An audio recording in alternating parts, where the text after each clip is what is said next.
Hi friends, this is from பாலமித் TNPSC academy. So இந்த வீடியோவில் என்ன பார்க்க போகிறோம்னு பாருங்கள். ரொம்ப ஒரு முக்கியமான இன்ஃபர்மேஷன் பற்றி பார்க்க போகிறோம். வீடியோவை ஸ்கிப் பண்ணாமல் ஃபுல்லாக பாருங்கள். வீடியோ எண்டில் பார்த்தீங்கன்னா உங்களுக்கு யூஸ்ஃபுல்லான ஒரு இன்ஃபர்மேஷன் வந்து சொல்லியிருப்பேன். ஸோ அதனால் வீடியோவை ஸ்கிப் பண்ணாமல் ஃபுல்லாக பாருங்கள். ஸோ நம்ம வந்து திங்கக்கிழமையிலேருந்து பார்த்தீங்கன்னா நமக்கு வந்து தமிழ் டெஸ்ட் பேட்ச் வந்து ஸ்டார்ட் ஆகும். ஸோ திங்கக்கிழமையிலேருந்து பார்த்தீங்கன்னா நீங்கள் தமிழ் 6th to 12th வரைக்கும் நம்ம வந்து 3 மாதத்துக்குள்ளே கம்ப்ளீட் பண்ணுறதா வந்து சொல்லியிருந்தோம். 3 to 4 மாதத்துக்குள்ளே கம்ப்ளீட் பண்ணுறதா வந்து சொல்லியிருந்தோம். ஸோ அது மண்டேலேருந்து பார்த்தீங்கன்னா நமக்கு வந்து ஸ்டார்ட் ஆகுது. ஸோ ஃபஸ்ட்டு பார்த்தீங்கன்னா நம்ம 6th புக்கு தான் ஸ்டார்ட் பண்ண போகிறோம். ஸோ அது எப்படி நோட்ஸ் எடுக்கிறதுன்னு சொல்லிட்டு நம்ம வந்து லைன் பை லைனாக எல்லாமே வந்து மண்டேலேருந்து பார்க்கலான்னு சொல்லியிருந்தேன். ஸோ 6th to 12th வரைக்கும் தமிழ் ஓல்ட் அண்ட் நியூ ரெண்டுமே, சிறப்பு தமிழ் முதற்கொண்டு ரெண்டுமே நம்ம வந்து படிக்கணும்னு சொல்லியாச்சு. ஸோ ஸ்கூல் புக்ஸ், அதாவது நம்ம வந்து கையில் இருக்க வேண்டிய புக்குன்னு பார்த்தீங்கன்னா ஸ்கூல் புக்ஸ் தான். வேறு எந்த புக்குமே நீங்கள் வந்து வாங்க வேண்டிய தேவை கிடையாது. சரிங்களா? முதல்ல நம்ம கம்ப்ளீட் பண்ண வேண்டியது ஸ்கூல் புக்ஸ் தான். ஸோ அந்த ஸ்கூல் புக் பார்த்தீங்கன்னா ஒரு சிலர்கிட்ட இருக்கும், ஒரு சிலர் பார்த்தீங்கன்னா ஒரு சிலர்கிட்ட இருக்காது. அது வந்து நம்ம தெரிஞ்சவங்கள்ட்ட வந்து கலெக்ட் பண்ணுற மாதிரி இருக்கும். ஸ்கூல் புக்ஸ் பார்த்தீங்கன்னா பழைய பேப்பர் கடை இருக்குது பாருங்கள், அங்கேயும் வந்து பார்த்தீங்கன்னா நிறையா ஸ்கூல் புக்ஸ்க்கு வந்து கிடைக்கும். ஸோ அமௌண்ட்டு கட்டி வாங்க முடியுன்றவங்க வாங்கிடுங்க. ஸோ நிறைய அகாடமியில் பார்த்தீங்கன்னா ஸ்கூல் புக்கே வந்து பார்த்தீங்கன்னா உங்களுக்கு புக் மாதிரி வந்து ரிலீஸ் பண்ணியிருப்பாங்க. ஸோ அமௌண்ட் வச்சுருந்தீங்கன்னா அந்த மாதிரி புக்ஸ் வந்து நீங்கள் வாங்கிக்கலாம். ஸ்கூல் புக்ஸே உங்களுக்கு அப்படியே டிட்டோவாக ஸ்கூல் புக் என்ன இருக்கோ காப்பி பேஸ்ட் பண்ணி புக் மாதிரி ரிலீஸ் பண்ணியிருப்பாங்க. அந்த புக்ஸை நீங்கள் வாங்கி கூட படிச்சுக்கலாம். ஸோ என்கிட்ட புக் வாங்குறதுக்கு கூட என்கிட்ட அமௌண்ட்டு கிடையாது. ரொம்ப கஷ்டப்படுற ஃபேமிலியிலேருந்து நான் வந்து படிச்சுக்கிட்டு இருக்கேன். புக்கு அதாவது கிட்டத்தட்ட 6th to 12th வரைக்கும் பார்த்தீங்கன்னா ஓல்டு அண்ட் நியூ கிட்டத்தட்ட இதில் ஒரு 7-9 புக் வரும். அதில் ஒரு 9 புக்கு, 18 புக்கு நீங்கள் வாங்கணும். சரிங்களா? 18 புக்கு வாங்க முடிஞ்சவங்க வாங்குங்க. இல்லாட்டி என்னன்னா நீங்கள் வந்து நோட்ஸே பார்த்தீங்கன்னா நம்ம வந்து 3 விதமாக எடுப்பாங்க. புக்கு இருக்கவங்க பார்த்தீங்கன்னா புக்கில் ஒரு தடவை படிச்சுட்டு நோட்ஸ் எடுக்கிறது புரிகிற மாதிரி ஷார்ட்டாக வந்து எடுத்து வச்சுக்குவாங்க. ஸோ அதே இது புக்கு இல்லாதவங்க என்ன பண்ணுவாங்கன்னு பார்த்தீங்கன்னா ஸ்கூல் புக்கு இப்போ 6th நான் இப்போ திங்கக்கிழமையிலேருந்து ஸ்டார்ட் பண்ணுறேன்னா 6th தமிழோட புக் பிடிஎஃப் நான் வந்து உங்களுக்கு கொடுத்துருவேன். சரிங்களா? அந்த பிடிஎஃபை வச்சு நீங்கள் ஒரு நோட் போட்டு, நான் போன வீடியோவில் சொல்லியிருப்பேன், 300 தமிழுக்கு பார்த்தீங்கன்னா 300 பேஜ் உள்ள ஒரு நோட் போட்டுருங்க. அந்த நோட்டில் நீங்கள் வந்து ஒவ்வொரு இயலாக நோட்ஸ் எடுங்கன்னு சொல்லிட்டு நான் டீட்டெயில்டாக போன வீடியோவில் வந்து எக்ஸ்பிளைன் பண்ணியிருப்பேன். சரிங்களா? ஸோ அந்த வீடியோ பார்க்காதவங்க அதை பார்த்துட்டு வந்து இதை பாருங்கள். சரிங்களா? டேரெக்டாக இதை வந்து பார்த்தீங்கன்னா நான் என்ன சொல்கிறேன்னு உங்களுக்கு புரியாது. ஸோ அந்த மாதிரி நீங்கள் உங்கள்கிட்ட புக்கே கிடையாது, இன்னும் போய் நான் அமௌண்ட் போட்டு நீங்கள் புக்கு வாங்கி படிக்கிறதுக்கு மேக்ஸிமம் புக்கில் படிக்கிறது தான் பெஸ்ட்டு. சரிங்களா? புக் வாங்க கூட என்னால் முடியாது, ரொம்ப கஷ்டப்படுறேன்னு சொல்கிறவங்க நோட் மட்டும் வாங்கிக்கோங்க. சரிங்களா? நோட் பார்த்தீங்கன்னா ஒரு 300 பேஜ் உள்ள நோட் பார்த்தீங்கன்னா 200 ரூபாய்க்குள்ளே தான் இருக்கும். ஸோ அந்த ஒரு நோட் வாங்கிக்கோங்க. ஏன்னா இப்போக்கி நம்ம தமிழ் மட்டும்தான் படிக்க போகிறோம், வேறு எந்த சப்ஜெக்ட்டுமே நம்ம தொட போகிறது கிடையாது. அப்படின்றப்ப நீங்கள் 300 பேஜ் உள்ள நோட்டு ஒரு நோட் வாங்கிக்கோங்க போதும். ஸோ அதை வாங்கி ஸ்கூல் புக்ஸ் பிடிஎஃப் நான் வந்து கொடுத்துருவேன். சரிங்களா? கலர்ஃபுல்லாக, அதாவது ஜெராக்ஸ்லாம் இல்லை. நீங்கள் இன்னொரு மெத்தட் என்ன பண்ணலாம்னா ஸ்கூல் புக்ஸை வந்து யாராவது வச்சுருந்தாங்கன்னா வாங்கி ஜெராக்ஸ் போட்டுக்கலாம். ஆனால் அது நீங்கள் படிக்கிறது வந்து கலர் ஜெராக்ஸில் நீங்கள் கலர் ஜெராக்ஸ் எடுத்தால் தான் நல்லாயிருக்கும். சரிங்களா? பிளாக் அண்ட் ஒயிட் எடுத்திங்கன்னா அந்த அளவுக்கு நம்ம படிக்கிறதுக்கு கன்வீனியண்ட்டாக இருக்காது. அதுக்கு நீங்கள் நோட் போட்டே எழுதிக்கலான்ற மாதிரி இருக்கும். நீங்கள் அவ்வளோ காசு இப்போ ஜெராக்ஸ் எடுத்தாலுமே கிட்டத்தட்ட நீங்கள் 2000 or 3000 வரும் ஜெராக்ஸ் எடுக்கிறதுக்கே. ஏன்னா மொத்தம் 18 புக்கு இருக்குது. அத்தனை புக்கையும் நீங்கள் ஜெராக்ஸ் தமிழுக்கு மட்டுமே 18 புக்கு இருக்குது. அத்தனை புக்கே ஜெராக்ஸ் எடுக்கணும்னா கண்டிப்பாக அவ்வளோ அமௌண்ட் வரும்.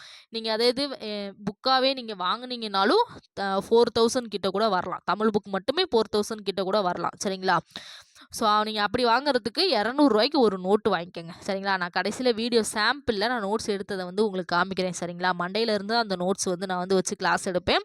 ஸோ சாம்பிளுக்கு நான் காமிக்கிறேன் எப்படி நோட்ஸ் எடுத்திருக்கேன், நோட்டில் என்னென்ன போட்டிருக்கேன்றதை நான் வந்து சாம்பிளுக்கு காமிக்கிறேன். சரிங்களா?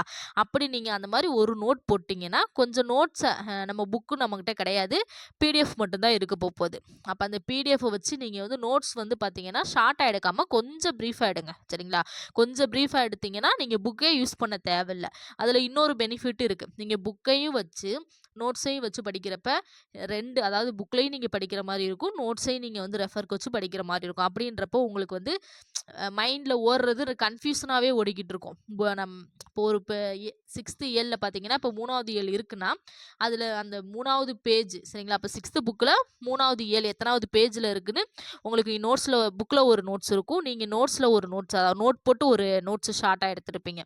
ஸோ அப்படின்றப்ப அதில் ஏதாவது ஒரு கொஷின் கேட்டாங்கன்னா உங்களுக்கு ஸ்கூல் புக்ஸ் அண்ட் நோட்ஸ் 2 ஓடிக்கிட்டு இருக்கும் மைண்டில். அதே இது நீங்கள் ஸ்கூல் புக்ஸ் இல்லாதவங்க என்ன பண்ணுவீங்க, ஒரே ஒரு நோட் போட்டு தான் எழுதியிருப்பீங்க. உங்கள் கைப்பட எழுதப்பட்ட ஒரே ஒரு நோட் போட்டு நீங்கள் டீட்டெயில்டாக எழுதி வச்சுருப்பீங்க. நோட்ஸே கொஞ்சம் ப்ரீஃபாக எழுதியிருப்பீங்க. ஸோ அப்படி நீங்கள் எழுதியிருக்கப்ப உங்களுக்கு ஸ்கூல் புக்ஸில் வர்றது நோட்டில் வர்றதுன்ற கன்ஃபியூஷனே இருக்காது. உங்கள் மைண்டில் அழகாக அந்த ஸ்கூல் புக் ஒரு கொஷின் கேட்குறாங்கன்னா அந்த கொஷின் இந்த பேஜில் தான் நான் எழுதி வச்சுருக்கேன், இந்த நோட் போட்டு தான் எழுதி வச்சுருக்கேன்ற உங்களுக்கு கிளாரிட்டி நல்லா மைண்டில் அது வந்து பதிவாயிரும். நீங்கள் அதையே திரும்ப திரும்ப படிக்கிறனால நீங்கள் ஸ்கூல் புக் அண்டு நோட்டை நீங்கள் எடுத்துக்கிட்டு இருக்க வேண்டிய அவசியம் இல்லை. அந்த ஒரு நோட்டை மட்டும் எடுத்து நீங்கள் அதையே வந்து படிச்சுக்கிட்டே இருக்கனால உங்களுக்கு கிளியராக அந்த நோட்டில் இருக்க பேஜஸ் எழுத்து கொண்டு நல்லா கிளியராக மைண்டில் வந்து பதியும். சரிங்களா? அதே இது நீங்கள் ஸ்கூல் புக்ஸ் ப்ளஸ் நோட்டு வச்சு படிச்சிங்கன்னா உங்களுக்கு ஸ்கூல் புக்கும் மைண்டில் பாதி வரும், நோட்டும் கொஞ்சம் பாதி வருன்றனால கொஞ்சம் கன்ஃபியூஷனாக இருக்கும். அவ்வளோ அது வந்து நீங்கள் நிறையா ரிவிஷன் பண்ணுறப்ப தான் அது வந்து உங்களுக்கு வந்து மெமரியில் நிற்கும். ஸோ நீங்கள் ஒரு நோட் போட்டு எழுதுறதுனால அது சீக்கிரமே உங்களுக்கு வந்து மெமரியில் நிற்கும். ஸோ நோட் போட்டு எழுதுறதுல பார்த்தீங்கன்னா இது உங்களுக்கு வந்து ஒரு அட்வான்டேஜ் இருக்குது. சரிங்களா? ஸோ ஸ்கூல் புக்ஸ் கிடைக்கிறவங்க ஸ்கூல் புக்கு வாங்கிக்கங்க. அதுக்குன்னு ஸ்கூல் புக்கே வேணான்னு நான் சொல்ல வரல. ஸ்கூல் புக்கு கிடைச்சா வாங்கிக்கங்க. என்னால் ஸ்கூல் புக்ஸ் வாங்க முடியாது, எல்லாத்தையும் கலெக்ட் பண்ண முடியாது, அமௌண்ட் அதுக்கே 4000 என்னால் ஸ்பெண்ட் பண்ண முடியாது.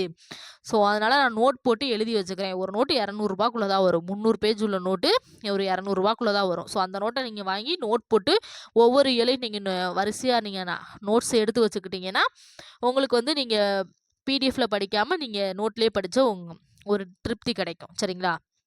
ஸோ ஸ்கூல் புக்ஸ் கிடைக்காதவங்க இந்த மாதிரி நோட் போட்டு எழுதி வச்சுக்கோங்க. சரிங்களா? ஸோ நான் எப்படி இப்போ அந்த நோட் போட்டு உங்களுக்கு வந்து டீட்டெயில்டாக வந்து எப்படி நான் வந்து நோட்ஸ் எடுத்திருக்கேன்றதை உங்களுக்கு காமிக்கிறேன். சரிங்களா? அதை பார்த்தீங்கன்னா இன்னும் ஒரு ஐடியா உங்களுக்கு கிடைக்கும். சரிங்களா? ஸ்கூல் புக்ஸ் நம்ம அவ்வளோ காசு போட்டு வாங்குறதுக்கு நம்ம இந்த மாதிரி ஒரு நோட்டை வாங்கி நம்மளும் நீட்டாக எழுதி வச்சுக்கலான்ற ஒரு ஐடியா வந்து உங்களுக்கு கிடைக்கும். சரிங்களா? ஸோ அந்த நோட்டு பார்த்தாலே உங்களுக்கு தெரியும். ஸோ பார்க்கலாமா?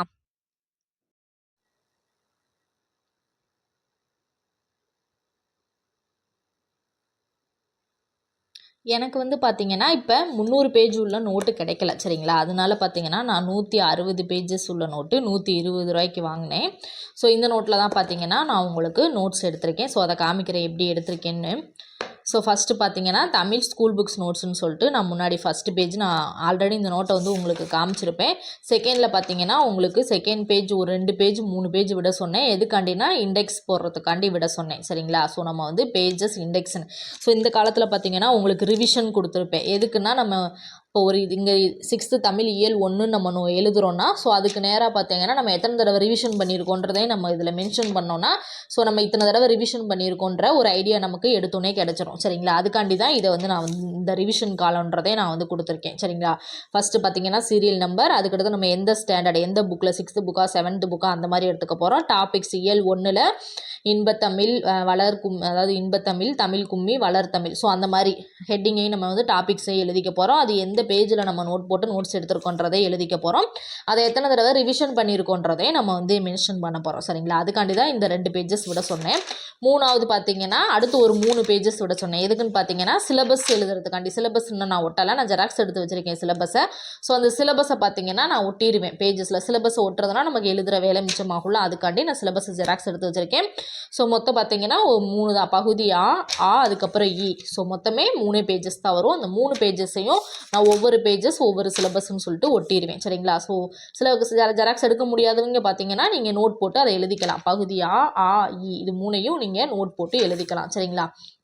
ஸோ அதுக்கப்புறம் பார்த்தீங்கன்னா எப்படி நோட்ஸ் எடுத்திருக்கேன்றதை பாருங்கள். இது பார்த்தீங்கன்னா நான் மண்டேலேருந்து தான் கொடுக்கலான்னு பார்த்தேன் சாம்பிளுக்கு. ஸோ ஸ்கூல் புக்ஸு கண்டிப்பாக வாங்கணும், வாங்கியே ஆகணும்னு நிறையா பேர் யோசிப்பீங்கல்ல. ஸோ அமௌண்ட் அதாவது ஸ்கூல் புக்ஸ் வாங்குறதுக்கு கூட அமௌண்ட் இல்லாமல் இருப்பாங்க. ஸோ அப்படின்றவங்கெல்லாம் பார்த்தீங்கன்னா நீங்கள் இந்த மாதிரி நோட் போட்டு நீங்கள் எழுதி வச்சுக்கிட்டாலே போதுமானது. ஸ்கூல் புக்ஸ் வாங்கணுன்றது இல்லை. சரிங்களா? பிடிஎஃப்பை வச்சு நீங்கள் 100 தடவை நோட்ஸ் எடுத்துட்டிங்கன்னா அதுக்கப்புறம் நீங்கள் அதை வச்சுமே நீங்கள் படிச்சுக்கலாம். நீங்கள் புக்கு வாங்கணுன்ற அவசியமே தேவை கிடையாது. சரிங்களா? ஸோ இங்கே பாருங்கள், இப்போ நான் வந்து 6th தமிழில் இயல் 1 இன்பத்தமிழ்னு சொல்லிட்டு நோட்ஸ் எடுத்திருப்பேன். புக்லேயே பார்த்தீங்கன்னா அது கிட்டத்தட்ட 4 பேஜஸ் வரும். ஆனால் அந்த நோட்ஸை நான் கிட்டத்தட்ட பாடல் வரையும் சேர்த்து எடுத்திருக்கேன். ஸோ சேர்த்து எடுத்தே எனக்கு பார்த்தீங்கன்னா 2 பேஜஸ் தான் வருது. சரிங்களா? ஸ்கூல் புக்கில் கூட 4 பேஜஸ் இருக்குது. நான் 2 பேஜஸில் 6th தமிழ் இயல் 1ஓட செய்யுளை நான் வந்து கம்ப்ளீட் பண்ணிட்டேன். சரிங்களா, இன்பத்தமிழை நான் வந்து முடிச்சிட்டேன். ஸோ ரொம்ப அதாவது இது இப்படிலாம் எந்தெந்த பாயிண்ட்லாம் எடுக்கணுன்ற மாதிரி நமக்கு வந்து ஒரு ஐடியா இருக்குல்ல. ஸோ அந்த மாதிரி எல்லா பாயிண்ட்டுமே இந்த ஒரு நோட்ஸு போதும். எதுவுமே நம்ம வேறு எதுவுமே நம்ம படிக்க தேவையில்ல. சரிங்களா, ஸ்கூல் புக்கில் இருக்கிறத A to Z நான் எல்லாமே எடுத்து கொடுத்துட்டேன். அதுவும் 2 பக்கம் கூட வரல. சரிங்களா, 3.25 பக்கம் தான் வந்திருக்கு. இன்னும் கூட கொஞ்சம் கேப் இருக்குது. ஸோ இந்த மாதிரி நீங்கள் நோட்ஸை வந்து சுருக்கிட்டீங்க. சரிங்களா, இப்போ 6th தமிழ் பார்த்தீங்கன்னா 200 பேஜ் இருக்குதுன்னா நீங்கள் 100 பேஜ் அதை சுருக்கிறப்ப நீங்கள் 6th தமிழை முடிக்கணும்னா நீங்கள் 200 பேஜஸ் படிக்கணுன்ற அவசியம் கிடையாது. 100 பேஜஸ் மட்டும் நீங்கள் படித்தாலே போதும். அந்த மாதிரி பேஜஸை நம்ம எந்த அளவுக்கு சுருக்கிறோமோ அப்போ தான் நமக்கு ரிவிஷன் பண்ணுறதுக்கு ரொம்ப ஈஸியாக இருக்கும். கரெக்டாக? ஸோ இப்போ இதில் பாருங்கள், இன்பத்தமிழில் பார்த்தீங்கன்னா அந்த நுழையும் முன்னில் வந்து 2 முக்கியமான பாயிண்ட்ஸ் இருக்கும். அதையும் நான் எடுத்து கொடுத்துட்டேன். எதுக்காண்டி பாடல் வரி, அதாவது புக்கு வச்சுருக்கவங்க பார்த்தீங்கன்னா பாடல் வரியெல்லாம் எழுத மாட்டாங்க. ஷார்ட்டாக அதை மட்டும் எழுதிட்டு விட்டுருவாங்க. நான் எதுக்கு ப்ரீஃபாக எழுதியிருக்கேன்னு பார்த்தீங்கன்னா, ஒரு சிலர்கிட்ட புக்கு இருக்காது. ஸோ அவங்க PDF வச்சு தான் படிப்பாங்க. அப்படி இருக்குன்றவங்க இந்த பாடலை எழுதிட்டு சொற்பொருள் நீங்கள் தனியாக எழுதணுன்ற அவசியம் கிடையாது. ஸோ சொற்பொருளை எப்படின்னா பாடல் வரியிலேயே அண்டர்லைன் பண்ணி அந்த க்ரீன் கலரில் எழுதியிருக்கிறது எல்லாமே பார்த்தீங்கன்னா, தெளிவாக தெரியுதான்னு தெரில, க்ரீன் கலரில் எழுதியிருக்கிறது எல்லாமே பார்த்தீங்கன்னா உங்களுக்கு சொற்பொருள் தான். சரிங்களா, சமூகத்தினா என்னன்னு பார்த்தீங்கன்னா மக்கள் குழு, விளைவுக்குனா 2 மீனிங் இருக்குது. ஒரு புக்கில் வளர்ச்சின்னு கொடுத்துருப்பாங்க, ஒரு புக்கில் விளைச்சல்னு கொடுத்துருப்பாங்க. ஸோ அந்த 2 மீனிங், அதை 2 மீனிங்குமே நான் பக்கத்தில் எழுதி வச்சுட்டேன். வேறு கலரில் எழுதி வச்சுருக்கனால க்ரீன் கலரில் எழுதியிருக்கிற எல்லாமே நமக்கு சொல்லும் பொருளும் நம்ம வந்து ஈஸியாக கண்டுபிடிச்சிடலாம். சரிங்களா, ஸோ அந்த மாதிரி ரெட் கலரில் நான் அண்டர்லைன் பண்ணியிருக்கிறது எல்லாமே பார்த்தீங்கன்னா ரொம்ப முக்கியமானது. சரிங்களா, அங்கே பொறுத்துகம்ன்ற மாதிரி கேட்டிருப்பாங்க, புக் பேக்கில் கேட்டிருப்பாங்க. சரிங்களா, ஸோ அந்த இதை வந்து நான் இதுலேயே பாடல்லே அண்டர்லைன் பண்ணிட்டேன். பாடல்லே இந்த பாடல் வந்து ரொம்ப முக்கியமானது. ஸோ அதனால் அந்த பாடல்லே நான் வந்து அண்டர்லைன் பண்ணிட்டேன். ஸோ இப்படி பாக்ஸ் போட்டு நான் பாடல் வரியையும் எழுதிட்டேன். ஸோ அதுக்கப்புறம் நூல்வெளியில் இருக்க முக்கியமான இன்ஃபர்மேஷனையும் நான் எழுதிட்டேன். ஸோ அதுக்கப்புறம் பார்த்தீங்கன்னா நூல்வெளி இல்லாமல் ஒரு பாக்ஸ் மாதிரி கொடுத்துருப்பாங்க. இது நிறைய தடவை TNPSCயில் இந்த கொஸ்டின் அடிக்கடி கேட்டிருக்காங்க. ஸோ அதையும் நான் ஒரு பாக்ஸ் போட்டு எழுதிக்கிட்டேன். அதுக்கப்புறம் பார்த்தீங்கன்னா இன்பத்தமிழ் முடிஞ்சதுக்கு அப்புறம் அதோட புக் பேக் கொடுத்துருப்பாங்கல்ல, அதை எனக்கு புரிகிற மாதிரி ஷார்ட்டாக எழுதிக்கிட்டேன். அதாவது 4 ஆப்ஷன் கொடுத்துருப்பாங்க, நான் கேள்வி எழுதி அதுக்கான ஆன்சர் மட்டும் நான் வந்து எழுதிக்கிட்டேன். ஸோ அப்படின்றப்ப நமக்கு இதில் எல்லாமே நமக்கு வந்து இன்க்ளூட் ஆயிருச்சு. இந்த ஒரு நோட்ஸில் என்னது எல்லாமே நமக்கு வந்து இன்க்ளூட் ஆயிருச்சு. ஸோ நோட்ஸு நீங்களும் இப்படி தான் எடுக்கணும். சரிங்களா, அது நான் ஒவ்வொரு இயலாக நடத்தும் போது உங்களுக்கு இந்த நோட்ஸை வச்சு தான் நடத்துவேன். சரிங்களா, நோட்ஸு ப்ளஸ் புக்கு. ஸோ எப்படி நோட்ஸ் எடுக்கணும்னு நான் வந்து அதை வச்சு தான் நடத்துவேன். ஸோ சாம்பிளுக்கு இது ஒன்றை காமிச்சிருக்கேன். மண்டேலேருந்து இயல் 1 ஃபுல்லாகவே இங்கே தமிழ் கும்மி எடுத்துருப்பேன் பாருங்கள். இந்த மாதிரி ஃபுல்லாக தமிழ் கும்மிலாம் பார்த்தீங்கன்னா ஒரே பேஜில் முடிச்சிட்டேன். ஒரே பேஜில் உங்களுக்கு தமிழ் கும்மி முடிஞ்சிச்சு. அந்த மாதிரி வளர் தமிழ்லாம் பார்த்தீங்கன்னா 7 பேஜஸ் கிட்டே இருக்கும். நான் அதை வந்து 4 பேஜஸில் சுருக்கி முடிச்சிருந்துருப்பேன். சரிங்களா, ஸோ இந்த மாதிரி தான் நோட்ஸ் எடுக்கணும். நோட்ஸுன்றது பார்த்தீங்கன்னா இது கொஞ்சம் ப்ரீஃபாக இருக்கும். இந்த ஒரு நோட்ஸ் போதும் இல்லை, இதில் எதுவும் புரியாத மாதிரிலாம் இருக்காது. ஷார்ட்டாக எழுதுறது பார்த்தீங்கன்னா உங்களுக்கு மட்டுமே புரிஞ்ச மாதிரி இருக்கும். நான் நோட்ஸ்லேயே கொஞ்சம் இதை வந்து ப்ரீஃபாக எழுதியிருக்கேன். எதனால் ப்ரீஃபாக எழுதியிருக்கேன்னா இதில் நீங்கள் படிச்சுக்கலாம், புக்கு தேவை கிடையாது. ஷார்ட் நோட் எழுதுனீங்கன்னா ஒரு மாதம் கழித்து நீங்கள் இது திருப்பி பார்த்தீங்கன்னா ஷார்ட் நோட்டாக இருக்கிறது உங்களுக்கு வந்து புரியாது. ஸோ அப்படின்றப்ப நீங்கள் இந்த மாதிரி கொஞ்சம் ப்ரீஃபாக எழுதி வச்சுக்கிட்டிங்கன்னா நீங்கள் புக் எடுக்க வேண்டிய அவசியமே இல்லை. நீங்கள் இதை மட்டுமே பார்த்து படிச்சுக்கலாம். சரிங்களா, ஏன்னா இதில் பாடல் வரிகளும் எழுதிட்டு நூல்வெளி புக் பேக் எல்லாமே இன்க்ளூட் பண்ணிட்டேன். ஸோ அப்படின்றப்ப நீங்கள் வேறு எதுவுமே புக்கே நீங்கள் எடுக்க வேண்டிய அவசியம் இல்லை. நீங்கள் புக்கு வாங்க வேண்டிய அவசியமே சுத்தமாக உங்களுக்கு ஏற்படாது. இந்த ஒரு நோட் போதும். சரிங்களா, இந்த ஒரு நோட்டை நம்ம கம்ப்ளீட்டாக முடிச்சுட்டு தீர்ந்ததுக்கப்புறம் நம்ம இன்னொரு நோட்டு கூட வாங்கிக்கலாம். நமக்கு நோட்டுக்கான செலவு அதிகமாக போகிறது கிடையாது. ஆனால் புக்கு வாங்கினீங்கன்னா நீங்கள் 3000 அல்லது 4000 வரும். ஸோ புக்கு அமௌண்ட் வச்சுருந்தீங்கன்னா நீங்கள் வாங்கிக்கோங்க. அமௌண்ட் இல்லாதவங்க இந்த மாதிரி ஒரு நோட் போட்டு நீங்கள் டீட்டெயில்டாக எழுதிக்கோங்க. சரிங்களா, நோட்ஸ் எடுத்து படிக்கிறது, அதாவது இந்த 2 பேஜஸ் படிக்க நமக்கு எவ்வளோ நேரம் ஆகிடப்போகுது.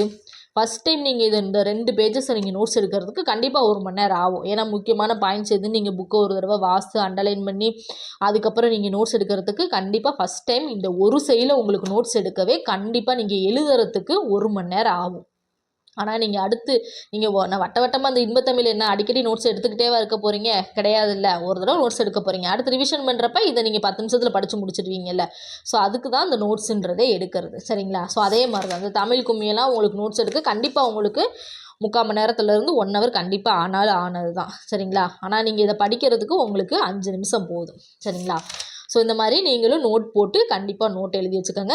இதை பிடிஎஃபாக கொடுங்கன்னு கேட்காதீங்க சரிங்களா. நோட் போட்டு நோட்ஸ் எடுக்கிறதே நம்ம பின்னாடி படிக்கிறதுக்காண்டி தான்.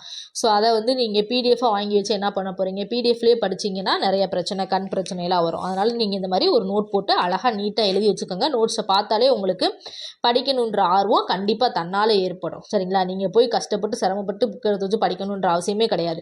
இந்த நோட்ஸை பார்க்கவே இப்போ இந்த நோட் போட்டு எழுதியிருக்கோமா, அந்த மாதிரி இந்த இண்டெக்ஸில் போய் நம்ம இன்பத்தமிழ்னு சொல்லிட்டு நம்ம எழுதுவோம் சரிங்களா. 1 ஸ்டாண்டர்ட் 6th இயல் 1 இன்பத்தமிழ்னு போட்டு பேஜஸ் ஃபஸ்ட்டு பேஜஸில் எழுதியிருக்கோம். ஃபஸ்ட்டு பேஜஸ்ன்னு நான் அங்கே போட்டிருப்பேன் சரிங்களா, மென்ஷன் பண்ணியிருப்பேன் ஃபஸ்ட்டு பேஜஸ்ன்னு.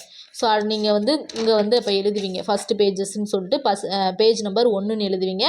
அதை வந்து என்றைக்கு படிக்கிறீங்களோ அன்றைக்கி டேட் போட்டு எழுதி வச்சுக்கோங்க சரிங்களா. எழுதி வச்சுட்டு அடுத்து ரிவிஷன் பண்ணுறப்ப டேட் போட்டு எழுதி வச்சுருங்க. எப்பப்போ ரிவிஷன் பண்ணுறீங்களோ அப்பப்போ டேட் போட்டு எழுதி வச்சுருங்க. இல்லை ஒரு தடவை ரிவிஷன் பண்ணியிருக்கேன்னா ஒரு டிக் பண்ணிக்கோங்க, 2வது தடவை ரிவிஷன் பண்ணுறப்ப இன்னொரு டிக் பண்ணிக்கோங்க. அப்புறம் 2 டிக் பார்த்தீங்கன்னா நீங்கள் 2 தடவை ரிவிஷன் பண்ணியிருக்கீங்கன்றது உங்களுக்கு ஞாபகம் வரும். ஆட்டோமேட்டிக்காக உங்களுக்கு படிக்கணுன்ற ஆர்வம் தன்னால் வந்துடும் சரிங்களா. இந்த வீடியோ பார்த்தீங்கன்னா உங்களுக்கு கண்டிப்பாக பிரயோஜனமாக தான் இருந்திருக்கும். இந்த வீடியோ பிடிச்சிருந்தால் லைக் பண்ணுங்கள், மறக்காமல் நம்ம சேனலை சப்ஸ்கிரைப் பண்ணுங்கள். மண்டேலேருந்து நம்ம இந்த இதுக்கான நோட்ஸ் வீடியோ எல்லாமே நம்ம மண்டேலேருந்து ஸ்டார்ட் ஆயிரும். மறக்காமல் நம்ம சேனலை சப்ஸ்கிரைப் பண்ணிக்கோங்க. நெக்ஸ்ட் வீடியோவில் பார்க்கலாம். இது உங்கள் பாலமித் டிஎன்பிஎஸ்சி அகாடமி.